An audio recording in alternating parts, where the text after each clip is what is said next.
was involved with the development of the Autism Diagnostic Observation Schedule, or the ADOS, and the Autism Diagnostic Interview. She did much of the data analysis for the original publications way back in 1989. Welcome to the stage. Thank you very much for the intro. Okay, yes, I'm not as tall. I've also got heels on today. Oh, okay. Well, I don't wear heels anymore at my age, so. Okay, it's my pleasure today to introduce our next keynote speaker. Albert Skip Rizzo is a clinical psychologist and director of medical virtual reality at the University of Southern California Institute for Creative Technology, research professor with the USC Department of Psychiatry and the USC Davis School of Gerontology. His career began as a clinician providing rehabilitative services for people with traumatic brain injuries and stroke.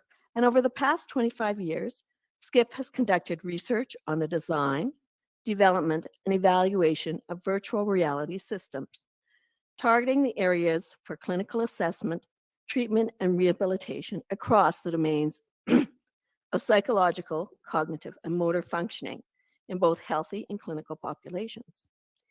His work is focused on PTSD, traumatic brain injury, autism, ADHD, Alzheimer's disease, stroke, and other clinical conditions. The common thread that drives all of his work with digital technologies involves the study of how interactive and immersive virtual reality simulations can be usefully applied to address human healthcare needs beyond what's possible with traditional 20th century tools and methods.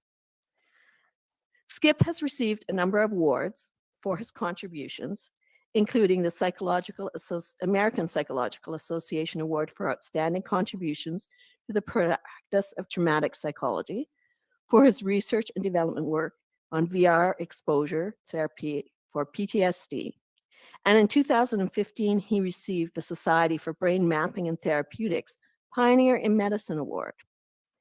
Recently, he received the American Psychological Association Society for Military Psychology Presidential Citation for his contributions to the study and treatment of PTSD using virtual reality. And in his spare time, he plays rugby, listens to music, rides his motorcycle, and thinks about new ways that he can positively impact clinical care in psychology using VR technologies. And if you're very interested in seeing more of some of the research and the technologies that Skip has developed, we'll see some of them today because I've had a bit of a preview of his presentation, but you can also visit his YouTube channel, Albert Skip Rizzo /videos. I look forward to, I'm sure you're going to enjoy this presentation. I'm going to see some pretty amazing VR technology. Looking forward.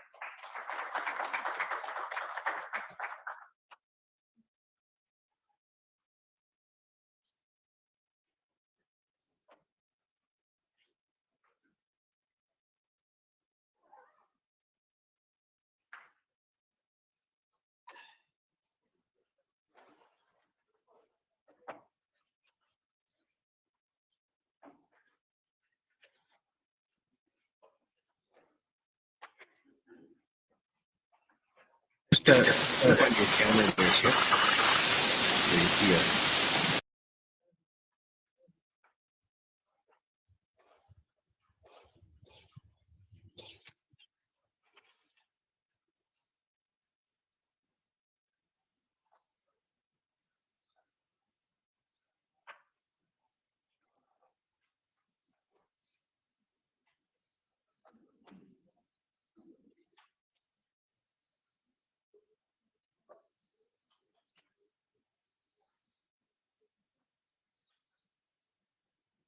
Hi, Skip. Just need to turn your camera on, Skip, so we can see you.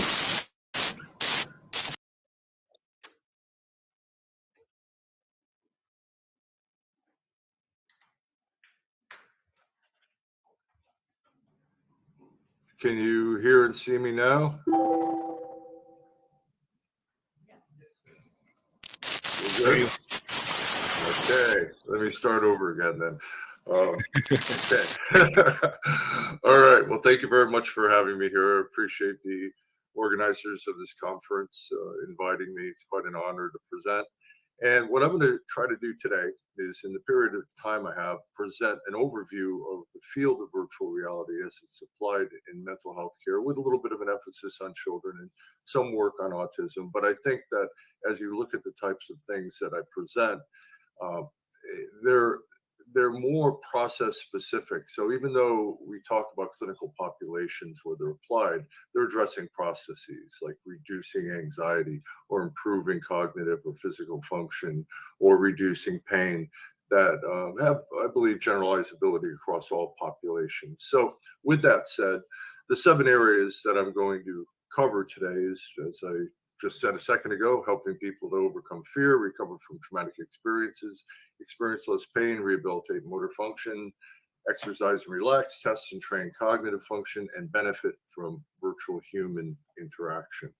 A lot of the work presented from our lab was done in this building here at USC, the Institute for Creative Technologies, within the MedVR lab, an interdisciplinary group of individuals that include computer scientists, programmers, graphic artists, and psychologists, special ed, physical therapy, wide mix of folks. The only way you can do this stuff well is to work across discipline. No one discipline can do it all. And over the years, we've addressed a wide range of areas: psych, cognitive, motor, and virtual human work. Just a quick walkthrough, historical walkthrough of some of the stuff we've done. You'll see a bit more later on. This is a simulation of Afghanistan that we've used to deliver exposure therapy for persons with post-traumatic stress disorder. To get a perspective, that's what it looked like back in 2008. So you can see the improvement in the graphics. But in this case, we modified a simulation used for exposure therapy for treating PTSD into a set of cognitive tests. So this is part of a memory evaluation in a VR environment. So what you're seeing is actually what a user would see as they move their head and look around in the space. That'll become more clear in a minute.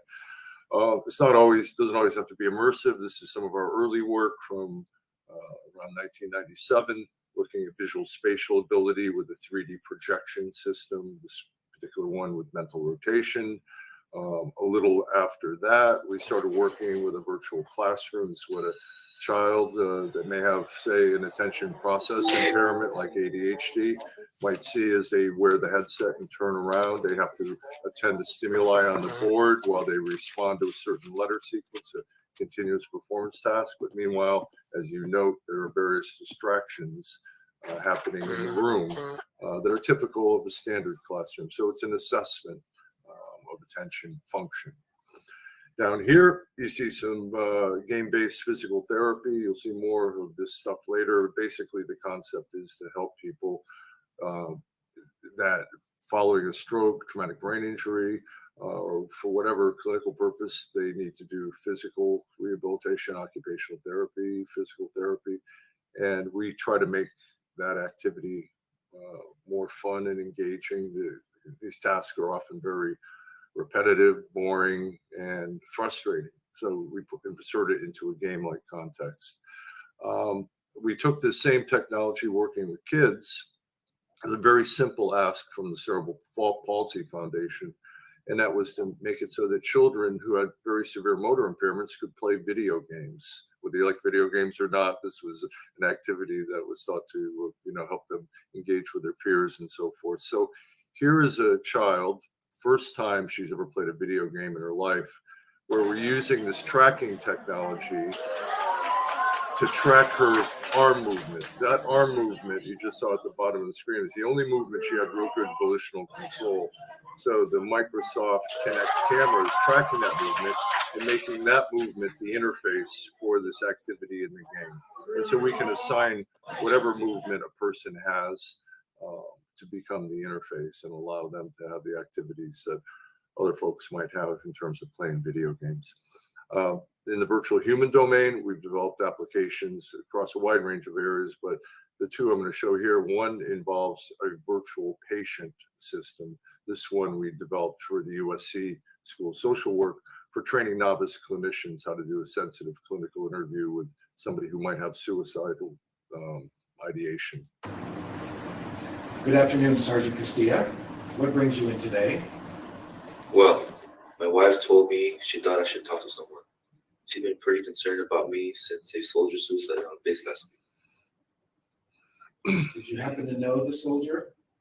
Yes, he wasn't a friend, but I met the Marine once or twice. He seemed normal at the time.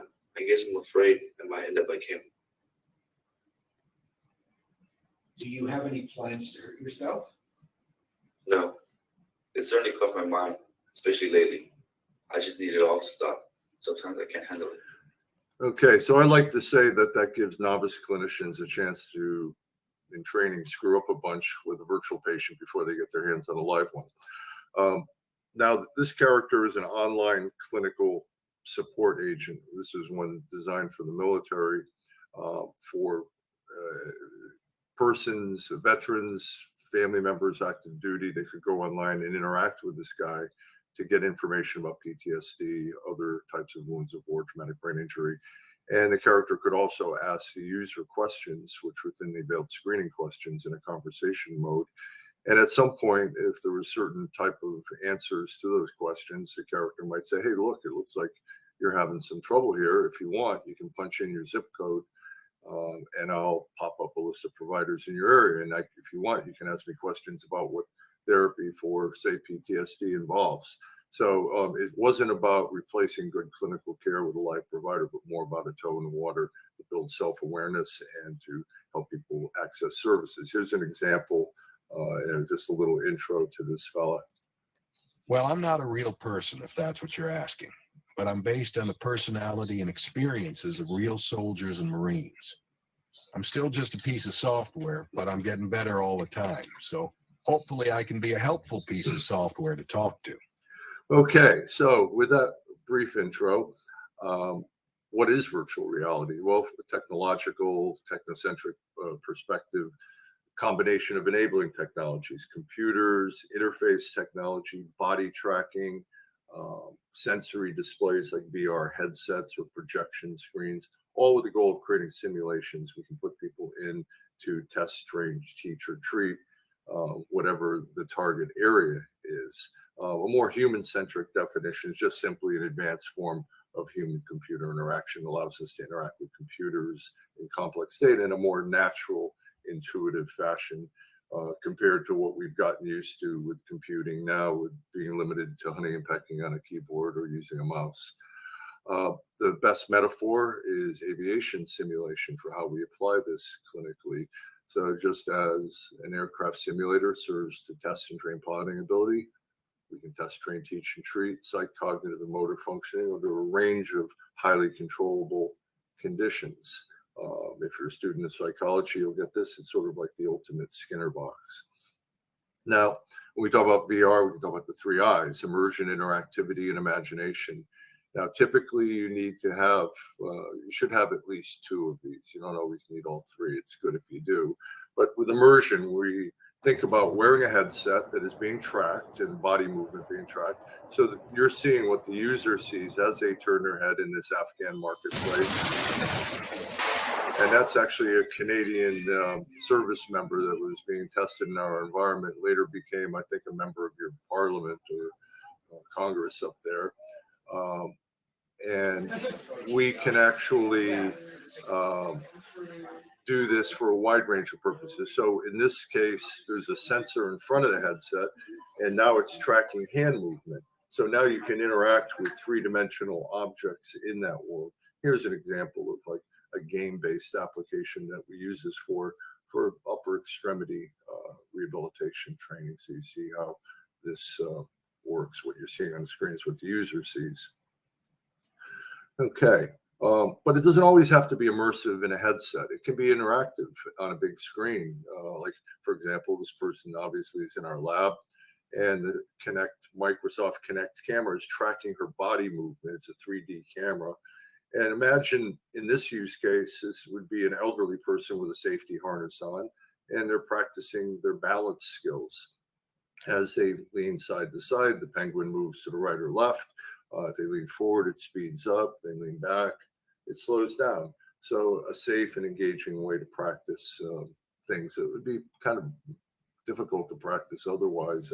You can, but it's awfully boring. People don't do enough trials. And with the idea of fall prevention, with a little bit of practice on balance, and you can insert obstacles that person has to dodge and so forth, like in the real world.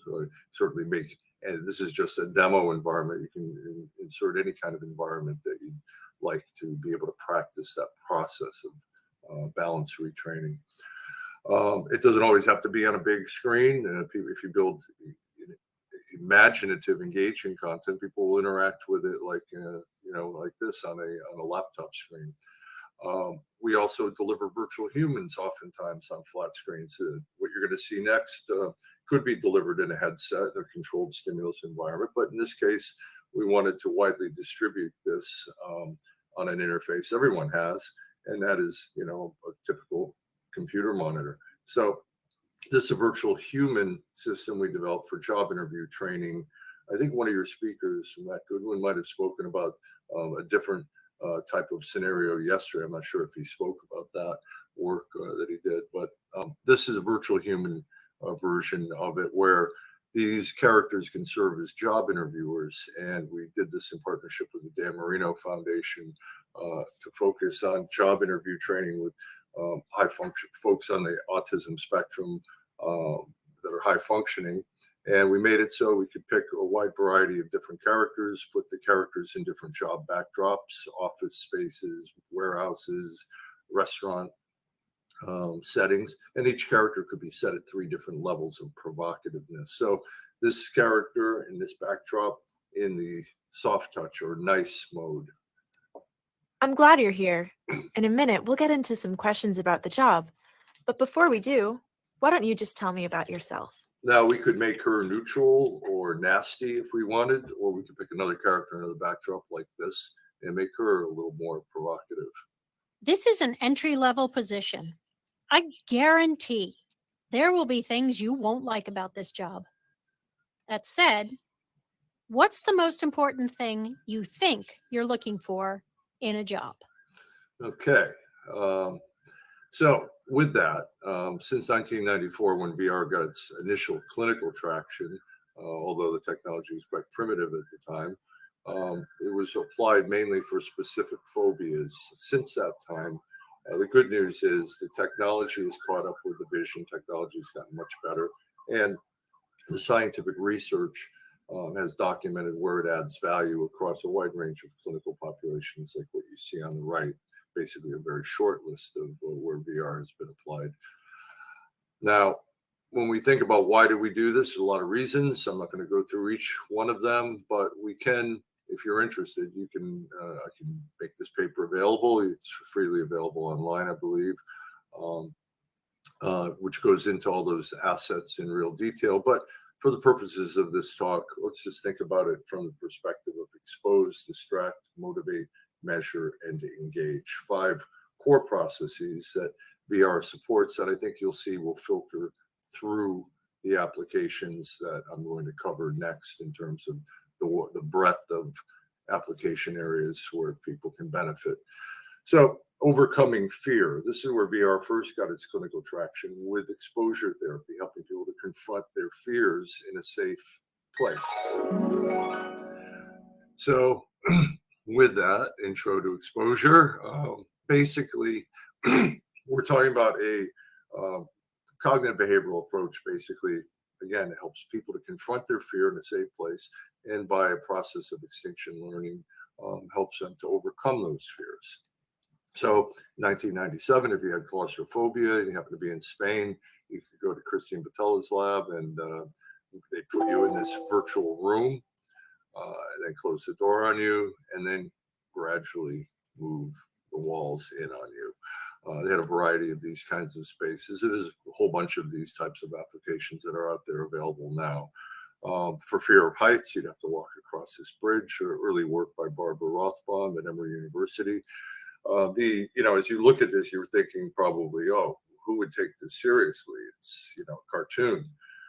Well, the good news is that we can suspend disbelief in people that even though a person's frontal lobes are telling them that this is just a simulation of a bad one, perhaps, that it's not real, your limbic system, fight, flight, or freeze area of the brain responds to the perceptual stimuli in a way that as if it was real, and you do get activation. So we can fool the brain for a variety of purposes, in this case, emotional activation, which is essential for pretty much any clinical process. Now, the good news is that this is an example of a more modern version of it. The technology has gotten better, faster, cheaper. In some cases, you don't really even need a computer. A VR headset has all the processing on it, like you may have heard of the Oculus Quest or Pico Neo type headsets. No computer, just everything done on the headset, $300. So technology's caught up with the vision, as has the computer graphics, as you see here. Draw your attention to the upper right, fear of heights. This is my favorite of this because I'm a cat lover, and so it pits your fear of heights against your love of kitty cats. You got to walk out on that plank and rescue the cat from the plank. And they also have a switch. You can make it a little puppy too. Anyway, wide variety of areas. The research over the years has shown, as of 2008, the literature up to that point, and our meta-analysis and other groups' meta-analysis, VR performed as well as in vivo exposure, and often perform better than imagination-only traditional office-based exposure practice, where people are asked to imagine they're confronting these things. 2015, that was also updated with newer science, and in 2019, another meta-analysis in the special issue of the Journal of Anxiety Disorders, pretty much, makes the case that now this is an evidence-based approach for dealing with anxiety disorders like phobias, helping people to address their fears. Now, the next step in that is overcoming traumatic experiences. We see PTSD from a similar perspective, although it's changed in the DSM to its own category. Traditionally, it's been seen as an anxiety disorder that can be addressed with this type of exposure approach. People have done this over the years for different types of exposure therapy. As you see here, virtual Vietnam, motor vehicle accident, World Trade Center, terrorist attacks. Our work began with post-traumatic stress in combat veterans from Iraq and Afghanistan. In 2004, we built our first prototype to do this. And keep in mind some of the things that you may see here. The therapy is done in a gradual fashion at a pace the patient can handle. The person is not thrown in the deep end of the pool. So our application has evolved over the years from a very basic one scenario system to 14 different worlds. Actually, the Canadian military is actually using this to treat PTSD. We built a military version, a Canadian version of this. I don't think I have to sell the case that this is still an issue from the conflicts in Iraq and Afghanistan, and conflicts that are ongoing right now will lead to significant problems. As I mentioned, in 2004, we had one world. This is what it looked like. You could walk down the street. You could click a button and add crowd sounds. A clinician controls everything that goes on in the world. Click another button, make gunfire appear. Click another button, bring down a helicopter.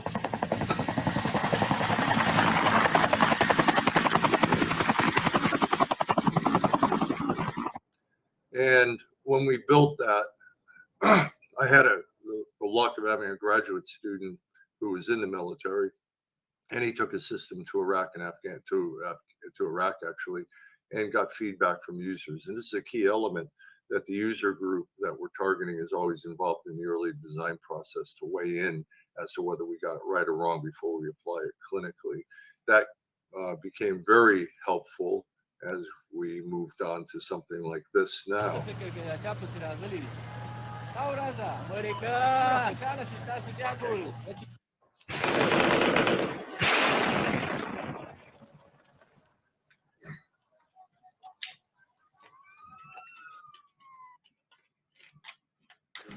By going through it there, it's not going through my head at night when I'm trying to sleep or when I'm with my wife, when times when I don't want it to come up and me start thinking about it. Traumatic things are not normal. You cannot handle the things that you've seen and done. And this is a tool that has helped me out tremendously. Reliving the worst moments of his life has helped him to move on with his life. I'm probably about 80% of who I was before I left, but I think that's pretty good after seeing and doing the things that we've done. For Nightline, this is Dan Harris. So, basically we like to say this is a tool to help clinicians help a patient to confront and reprocess difficult emotional memories in a safe place. The VR technology does not fix anyone. It is simply a tool in the hands of a well-trained clinician.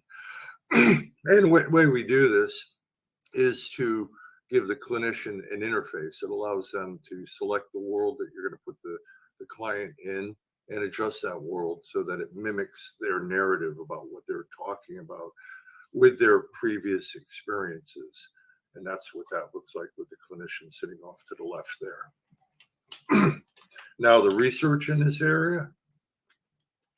Now, this was our first clinical trial showing positive effects, the first 20 treatment completers, effects that persisted to the 3-month follow-up. That's as far as we were able to track folks. Put a finer point on it, 16 of the 20 no longer met PTSD criteria. 4 did not benefit at the end of treatment.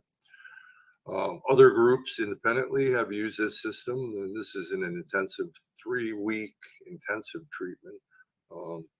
You fly to Orlando, stay in a hotel every morning, you do VR exposure therapy. In the afternoon, you do other types of therapy to address your individual needs. So very strong effect size there with about, I believe this had 93 treatment completers. Another study following people up, sorry, I'm losing my voice here, following people up to a year follow-up, showing continued gains. As typically what you see is after treatment, once a person starts engaging in the world in a different fashion, their treatment gains continue to occur as their life has changed in a positive manner. Also looking at physiological markers, this is from that last study showing startle response being reduced with clinical outcomes, self-reported clinical outcomes, also cortisol reactivity changing over time from that study I just presented. Couple of randomized control trials have emerged as well. This is one that we've just completed where essentially we found that the traditional method works well and everybody seemed to benefit, but specifically in our pre-planned predictions, people with comorbid depressive disorder, also they actually improved more in VR. We were able to emotionally engage them, I think, more effectively. So that data should be hitting the streets quite soon. Also modifying this for other types of trauma, military sexual trauma. We built out a range of applications. When we interviewed folks for this, we found out that most military sexual trauma is not happening in the trenches of Afghanistan. It's happening around US bases and in civilian areas. So we had to build out that content as well. And because of the nature of this type of PTSD, we were limited in our grant to do a safety and feasibility trial. So to make sure we weren't, doing more harm than good. And the good news is that we actually had no adverse effects, no critical incidents, and with a small sample of 11 people, showed good clinical outcomes as well. So looking at this and looking across different areas, we're not just about treating combat-related PTSD, but I think the idea here is that we've got an approach that works as well and sometimes better, depending on the population, than the traditional methods. Maybe there's other elements. Maybe we draw more people into therapy by putting it in this context. And from our last randomized controlled trial, that's what we found. When people were asked at informed consent, knowing that they were going to be randomized to either traditional prolonged exposure or VR. They were asked if they had their choice, what would they prefer? And nearly 77% across the study would have chosen VR for their treatment. So when you think about civilian translation, perhaps dealing with children, although albeit in a more mild fashion, and certainly what we're doing with combat veterans, maybe addressing narrative play therapy to adverse childhood experiences, which I believe we all know have significant lifelong impact, and they pile up as you have more of these common examples of abuse, neglect, and dysfunctional household environments. And one VR application in this area is a virtual sand tray. If you've done play therapy, you're probably familiar with the traditional sand tray applications where you have objects, and it allows children to tell their story in a representational format. And with this application, you can a child can use a touchpad tablet and build their own virtual world, then put on a VR headset and go in with the clinician and walk around that world and narrate it. And this is, some video showing how this can be built from very simple interfaces. 6,000 different objects can be applied, whether they're dinosaurs or people, different sky domes for nighttime, daytime, sunny days, rainy weather, and so forth. And so it's a way to help a child for a wide variety of purposes to be able to tell their story, to engage with a clinician in a way they might not with traditional methods. Another approach in, I want to say trauma, but in the anxiety, social skill area, I think is relevant for a wide group of clinical users. There's some work done with Virtually Better and the University of Central Florida, where they created everyday school contexts. And for example, an easy, nice context, but might be anxiety provoking. Let's be friends. Do you want to go to the bookstore together after school? Or a little bit higher up on the anxiety scale. Help me. I'll fail if I don't copy your homework. And on the far end, Give me all your money or else. So again, using just like an aircraft simulator, simulating everyday environments to help support training. And in their initial study on this, or they have a trial going on right now, but it was just an acceptability, again, a safety feasibility trial. Clinicians, parents were satisfied, and kids actually liked engaging with this type of role play content. COVID, well, when we think about the trauma that people have faced, I look at the frontline healthcare professionals as being on the front lines of this, and we're seeing a significant burnout factor in healthcare professionals worldwide, increases in depression, anxiety, insomnia, distress. The opioid usage has gone up during the COVID experience. I think we have a significant challenge on our hand that maybe we can address when we look at using these kinds of technologies across a wide spectrum of clinical users. Our approach has been to transform things that we've developed for the military and to take a cross-platform approach to engage healthcare professionals with virtual agents to help them self-assess themselves and to find resources for dealing with burnout, compassion fatigue, mobile applications that are healthy, health and wellness supported with a virtual human agent that engages you and checks in with you. Of course, the traditional exposure therapy and mindfulness meditation scenarios that can all be done in VR. So you'll be hearing a lot more about this work because there's certainly no shortage of trauma in the world. As we know with what's going on already, papers are coming out about the potential healthcare crisis that's going to occur in Ukraine.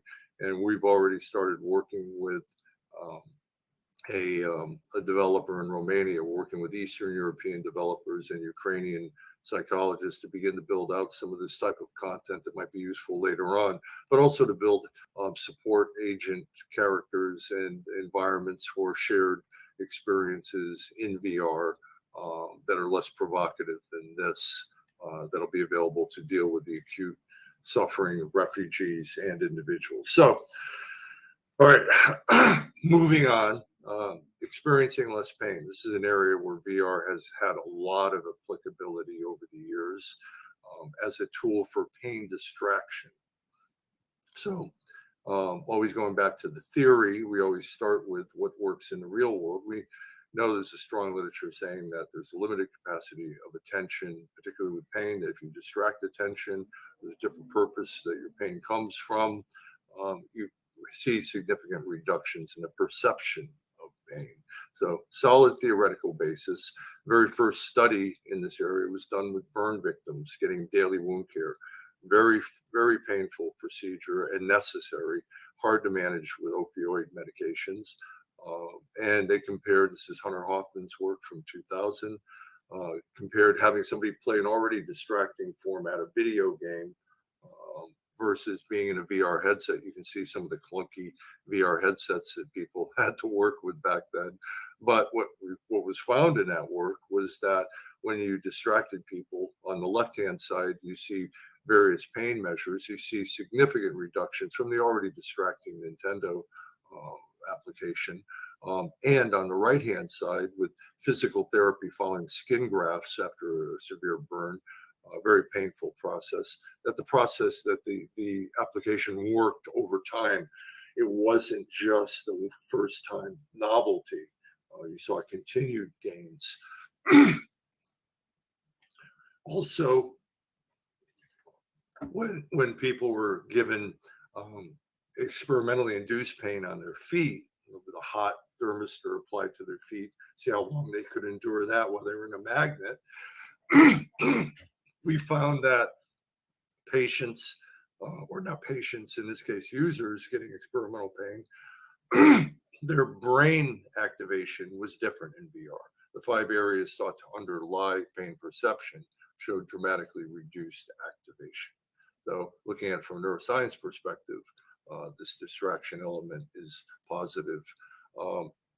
Good news is that we can, you don't need a lot of expense. You can get a $300 headset. Certainly there are companies producing content, but there's a lot of free content out there. And this is a commonly available practice now. This is some of the specialized content that's been built over the years for fostering this type of distraction. Now, the research as of 2018 and continues to show positive impact in this work. But what about younger clients? Well, the good news is it works similarly with kids, and this is a study that came out, I think, in 2008 with burn victims. Similar findings as what you saw previously, decreases in pain 27 to 44%. We did a study way back in 2004 to reduce anxiety and pain for IV insertions in needle sticks. And in that study, what we found was this was a very primitive environment we had available to us, like a fun, surrealistic world. It's playing on the left.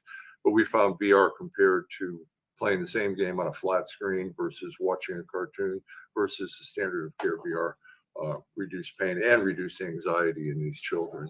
And the literature since that time has also documented this with different populations across the lifespan.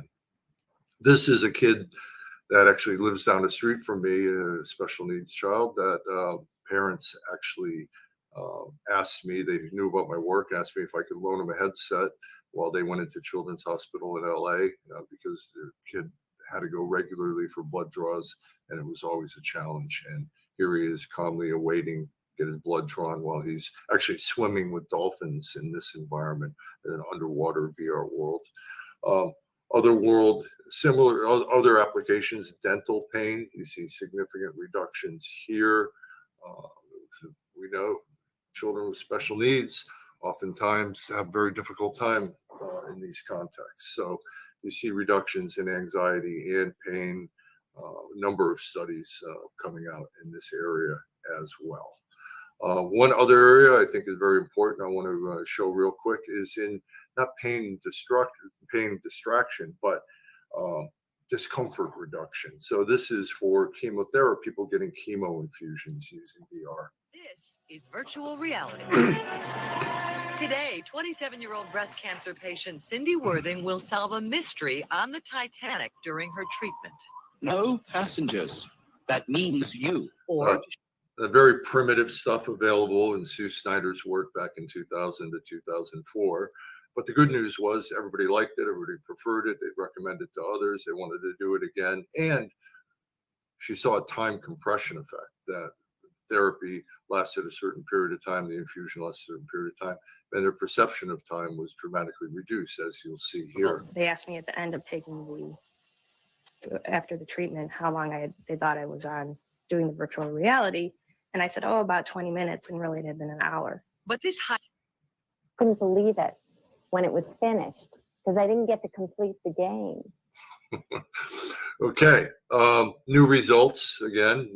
That was some of the precursor work, but new results also showing similar positive effects, even outperforming music therapy that's often done in these contexts. Chronic pain, it goes beyond distraction. It's about teaching people activities or things they can do, or rewiring the brain in certain ways by giving them certain activities, whether they're physical therapy involved, to help them manage pain when they're not in VR, which is most of their life. So what are these patients doing in the virtual world? For Pierre, he's actually moving his pain-free arm. But when he looks through the goggles, he sees the injured arm doing the work. In this case, trying to pop balloons that are floating all around him. After just 5 sessions, he says his pain disappeared. The cost to me was really minimum, just a little bit of time and no side effects. Dr. Sean Mackey, one of the nation's top pain experts, says the treatment works by tricking the brain. And that's where the excitement for VR comes in, is the opportunity to rewire our brains into a more normal state so that we're not experiencing as much pain. Is this the future of pain management? I think it's one of the critical futures of pain management. Oh, yes. For patients like Pierre, the future is already here. Okay, so, a wide area, a lot of pain in the world, and hopefully across a wide range of areas, we can see some positive clinical benefit.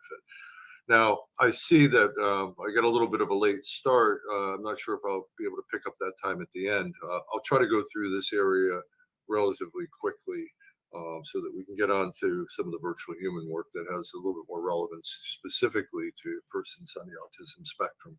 So when you look at traditional physical therapy, oftentimes very boring, repetitive, playing with, these kinds of toys. Perhaps the concept here is to make it more fun and engaging by doing it in a game-based context where you can get scores and see how you do. Also tracking performance in ways that give you real feedback as to your clinical gains over time. We can measure everything that's going on in the virtual world. I'm on the cutting edge, and that is very exciting. That was our first patient following her stroke, doing rehab in our lab. So that got us started. There's, again, a good theoretical basis to this. We know that there's certain criteria for good rehab tasks, as they're being listed here. Motivated participation is key. These are all elements of well-designed games. As we know as well from neuroscience literature, attention, novelty, and reward drive different neurotransmitter systems that underlie neuroplasticity. Attention, novelty, and reward are also elements of good games. We also know from the exercise literature that games can enhance motivation to do exercise and to do it more intensely.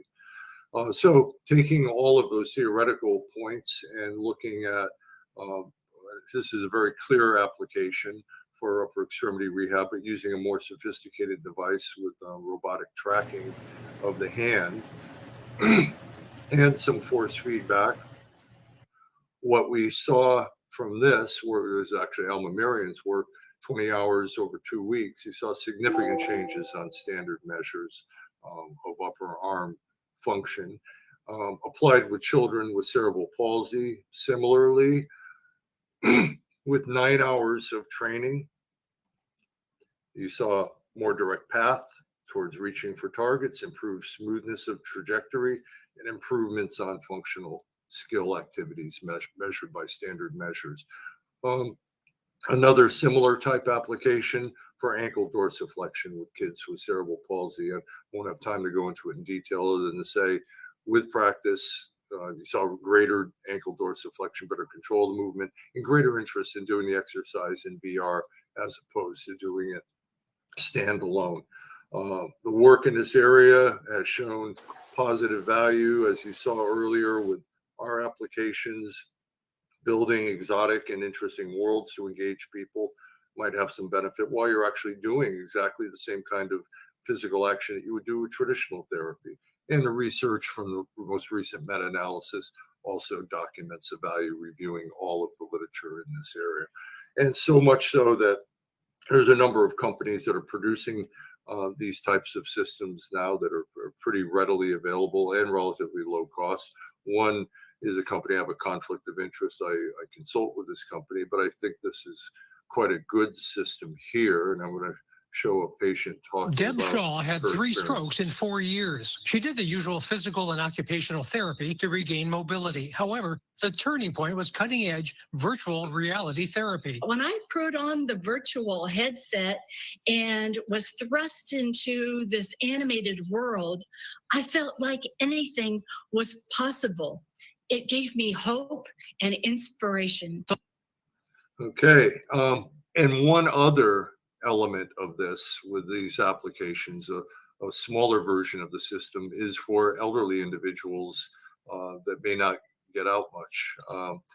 And what I'm going to show here is this is my mom, 89 years old, in VR, visiting Rome. There's an application called World Traveler with spherical video. And she hadn't been to Rome in 40 years, and you'll see her experience. Person. Oh, the beautiful Colosseum. That was my favorite. I loved that. It's spectacular. Well, especially for somebody who's been there. It's spectacular. It's like being there. Wow. How did you like the experience? It was fantastic. Okay. Well, I'm a slightly biased reviewer there. Okay, number 5, this will be real quick. Exercise and relaxation. I think these things filter across a wide range of areas. VR can deliver that. Here's an example of a VR game. Again, on this $300 headset, if you want to get kids active and moving and with cognitive challenges, Beat Saber is a really good game for that. But for $700 million, Meta bought this company called Supernatural, which is like Beat Saber on steroids, if you will. And you can see, I mean, I think it's just intuitively apparent how this works. On the other end of the spectrum, relaxation. Welcome to Magic Horizons. This is a European app. Breathe and relax. You are here in a safe location, enjoying a wonderful relaxation experience. So, moving on to the next one. I'm not going to spend time since we're running real low. Testing and training cognitive function. People have done this over the years. Back in the early days of VR exposure therapy, people were testing out environments for folks with special needs. This is work from the UK in functional environments. And this is the very first VR application to show transfer of training with a special needs population to the real world. They had people do training for navigating a supermarket and then took them to the real supermarket and saw transfer of learning. This is back in 1995. So that was really a pivotal study showing that it made a lot of sense. And of course, moving into the future, this is what this kind of stuff looks like now for perhaps executive function, training, a whole variety of application areas in these contexts where you can interact with content in ways they didn't have in 1995. This is Ben Locke's work actually in University of Central Florida. Everyday home environments for assessment of functioning in a home environment, as you see here. in this virtual kitchen.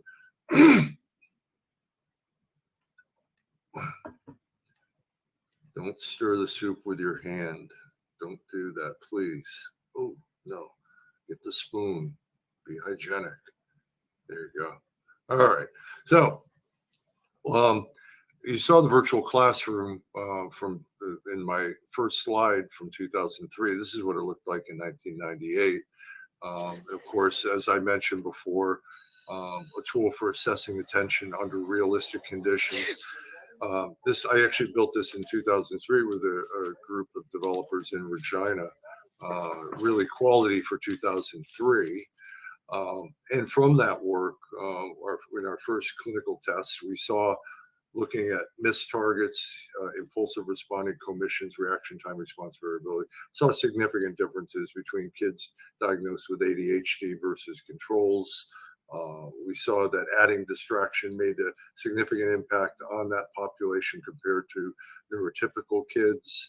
We also saw that motor movement was affected by distraction, that these kids were already a little hyper compared to the neurotypicals. But then when you add in distraction, they move a lot more. One of the beauties of VR is that you can track data, performance data, in a very sophisticated way. So what you're seeing here with that red line is over a 10-minute trial. You're seeing the head movement of the child tracked from the VR headset.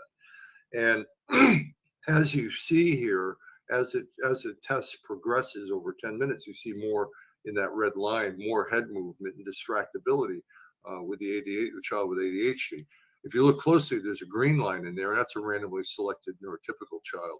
So you can start to represent data in ways that, give you a better idea of what's going on. But you can also go a step further, as we did here, where we pasted that exact same data onto these little avatar heads. And they're 22 seconds in.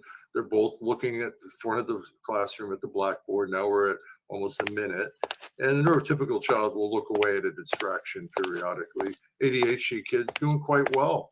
1 minute in, now we jump to 5 minutes. And now you're going to start to see, while the neurotypical child will look away periodically, it gets back on task. Whereas a child with ADHD, once they get distracted, they become almost derailed and they keep looking away, as you'll see here as it jumps to what we call the exorcist clip in the lab here. It's 7 minutes. That's the actual head movement of the child during the test. And you'll see the flying paper airplane going around the room. The child will look at it. Now he's distracted. Now he's going to look up at the ceiling and so on. So you start to get a real clear idea of how distractible these kids are.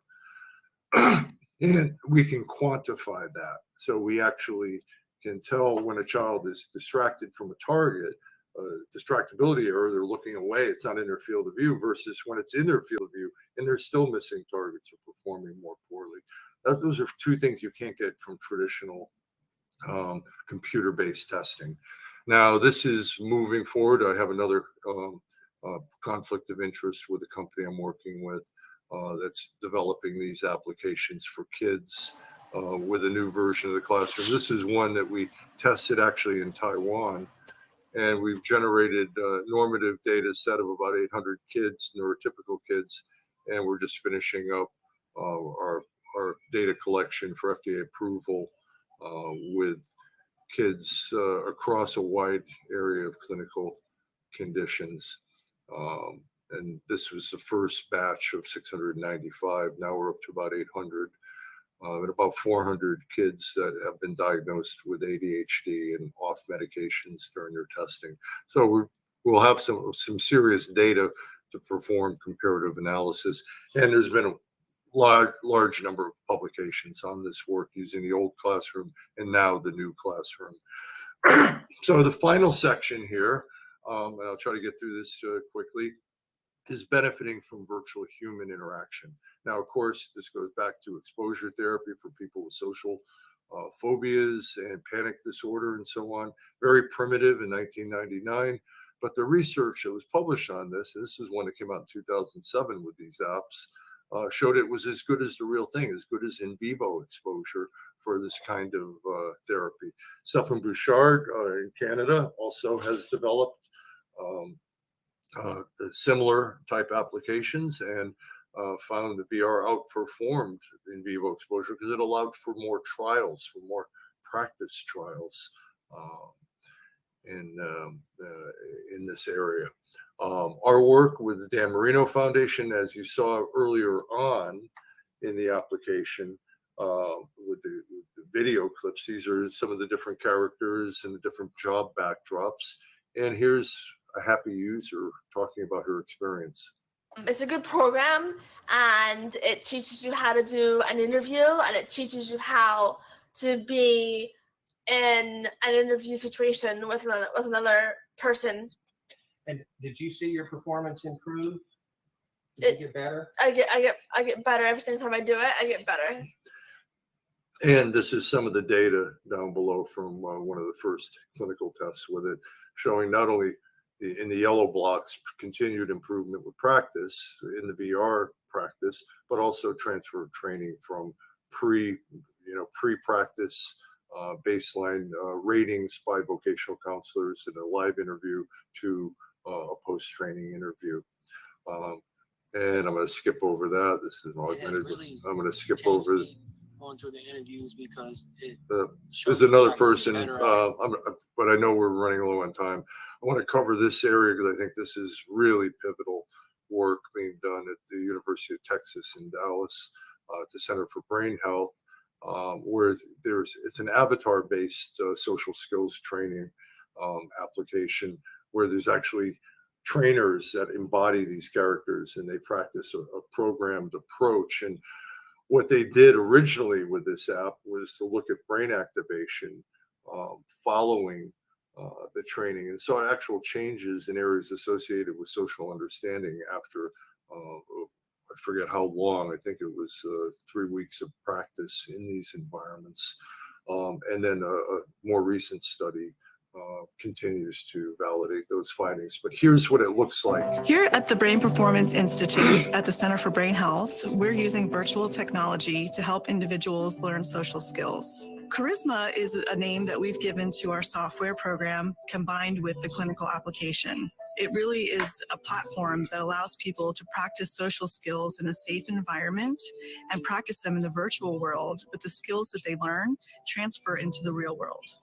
We found that Charisma is a great tool for increasing social vibrancy. And part of why it's such a great tool is this virtual reality environment creates a safe place for people to explore different ways to interact socially, and they become more creative, more confident, and more enthusiastic about social engagement. And some recent data presented in 2021, and I'm not sure if this has been published yet, this was at a conference, showing positive gains in these areas with persons on the spectrum. Okay, one more here. This is a company that directly focuses on this area, Florio. Really impressive work here. And this is one that they developed for helping kids to practice how they might deal with an encounter with police.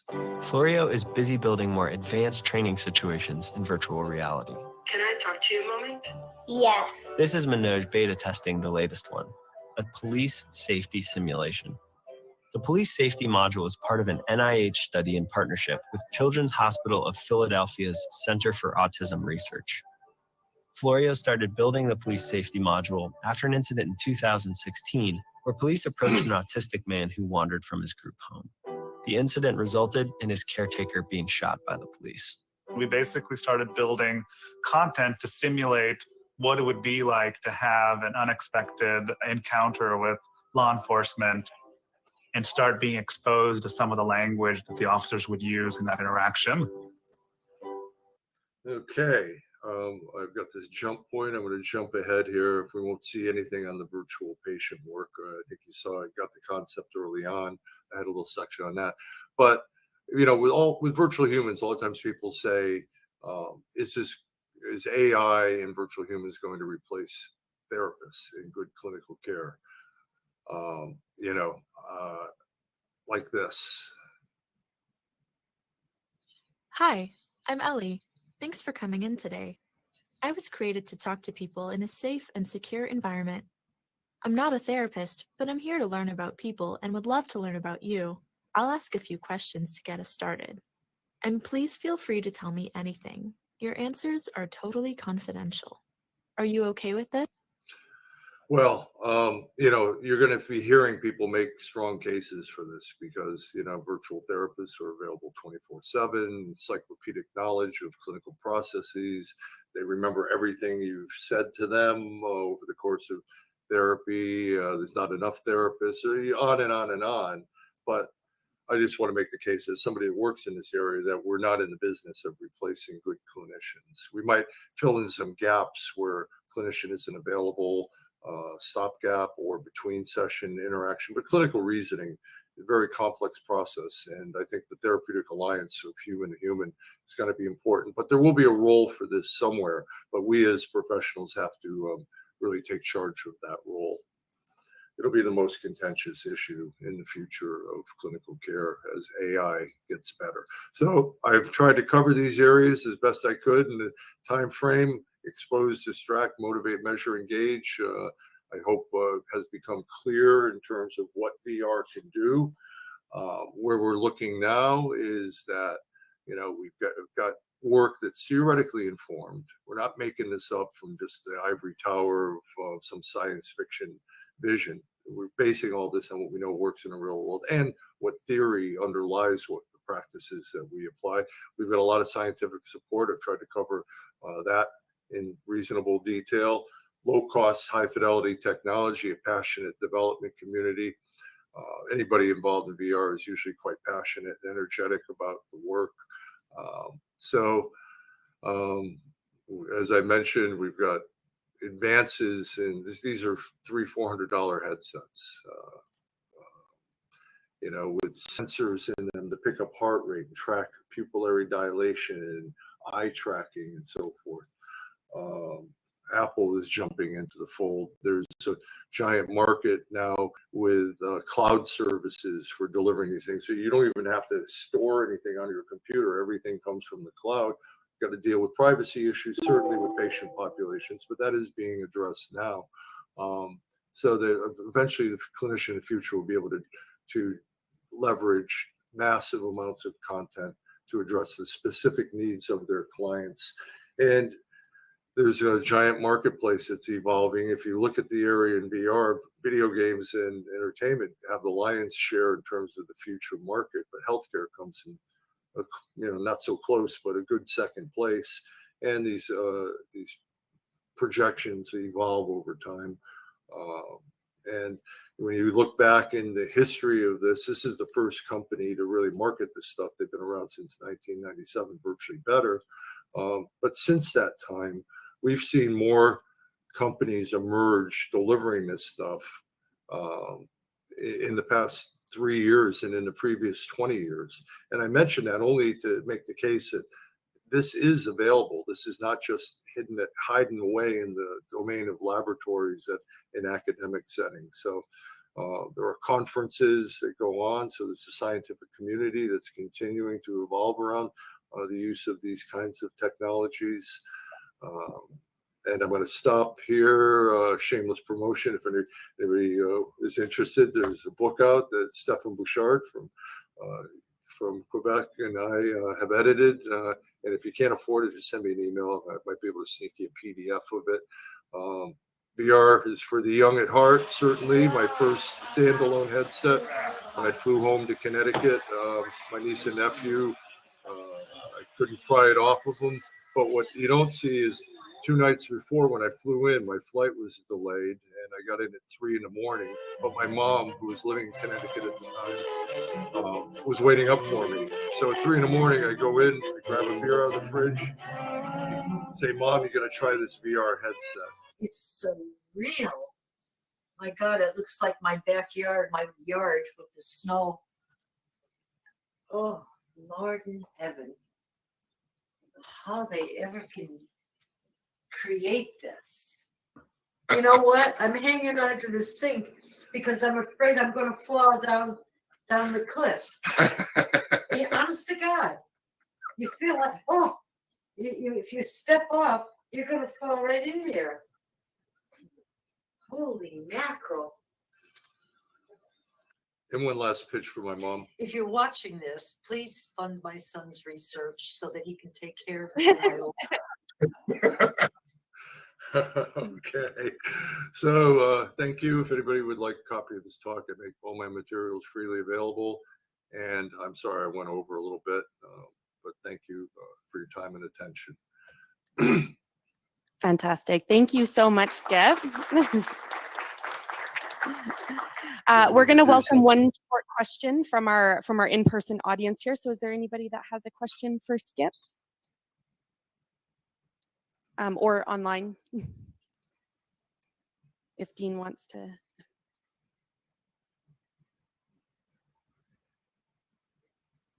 Oh, yeah, we've got one here.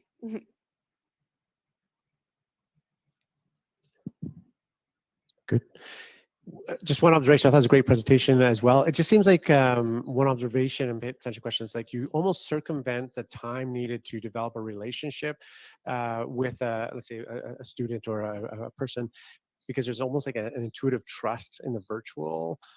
Does that make sense? Kind of idea. So you can move forward in some of the directions therapeutically quicker, because there's not that sort of time spent just building that trust and relationship with an individual. Again, I think it falls in the hands of the quality of the clinician. That you don't want to use this as a crutch, but if you use it strategically, we do find kids engage with this stuff.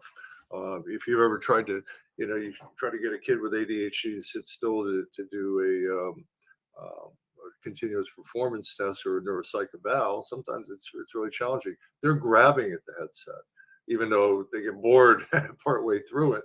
And the same thing with our work with folks on the spectrum. They were like ducks to water when it came to interacting with these virtual humans. And I think there's some attraction, there's some safety. But I think you don't want to use the tool as a way to mask, what you might not have in terms of your clinical acumen. You are the clinician, and you've got this powerful tool to engage people, and so use it wisely. And I think you can do a bit more with it when it's called for. When the science is there and it's theoretically informed, and the client wants it. Not everybody wants to do VR. But applied thoughtfully as a tool to extend and amplify the skills of a well-trained clinician, I think you're spot on. It makes things a little bit easier sometimes. Great. Thank you so much, Skip, again for your fantastic keynote and for answering that question.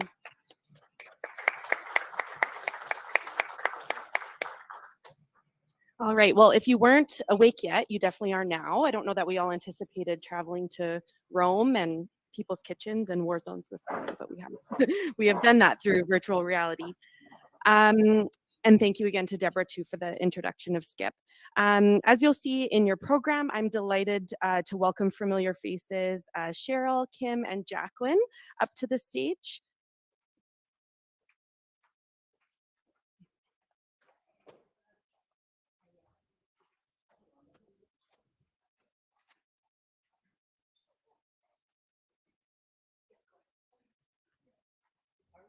Oh yeah, we are.